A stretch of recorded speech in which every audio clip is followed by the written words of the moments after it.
Thank you. Thank you. My name is Elizabeth Kino Hopper. I reside in Carmichael, California. Thank you, Honorable Chair and members. I'm here today to support Measure AB 2692. I'm speaking not only for myself, but on behalf of FASE-ME, which is a Sacramento family advocates of individuals with serious mental illness, as well as many members of the following groups: the Coalition for Care, Tracking the Tragedies, the Grave Disability Work Group of Greater Los Angeles County, and the Alameda Family Advocates of Serious Mental Illness, and over 20 individual advocates throughout the state, and I'm happy to provide a list of those names to the committee. For me, AB 2692 has personal and urgent relevance. I speak from the perspective of a family supporter for our daughter who is still incompetent to stand trial after 22 of 24 allowed months.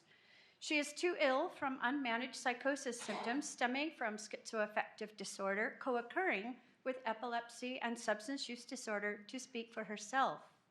She is 35 years old this month and tried diligently for 15 years to gain and sustain recovery, remission, and rejuvenation.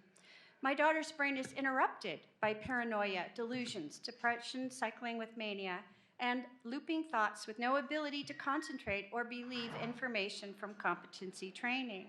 She is a perfect candidate for diversion where the goal is treatment and stability, not restoration and competency.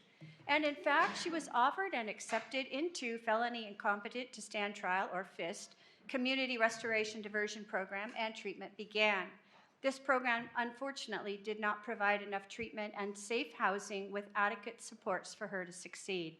She could not follow program directives, and even after the minimal jail mental health and epilepsy medications were beginning to help her brain to stabilize, she still faltered. She limped along for 12 more months in the community diversion program, whose psychiatrist lowered her antipsychotic medications at her request. Within several weeks, her mental health deteriorated, and though the diversion program psychiatrist and caseworkers observed this, the psychiatrist had no authority to increase to the more effective and brain-saving dose of the medication because she was not yet well enough to consent to more medication. This scenario is, unfortunately, not uncommon for people striving for the life they want, yet it creates relapses and thus extends treatment times. My daughter deserves intensive and effective treatment to return her brain to its ability to think, to focus, and to process information, and regain the ability to make healthy choices. This is why I believe the focus for inmates who are deemed incompetent to stand trial, or IST, need to be engaged in effective, sustained treatment for up to the 2-year legal duration that begins counting on the first day the treatment is actually delivered. Gaining and retaining remission of brain illnesses that include psychosis symptoms is not always easy for people with these treatable conditions. The correct place to get well is not in a cell.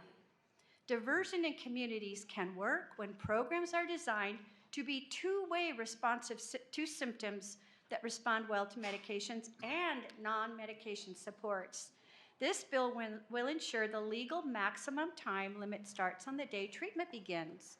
Families like mine advocate for a robust mental health treatment system with an unbroken continuum of care, even when it includes a temporary and local involuntary stay in a hospital, followed by local supports to stabilize in the community in the model known as Housing That Heals.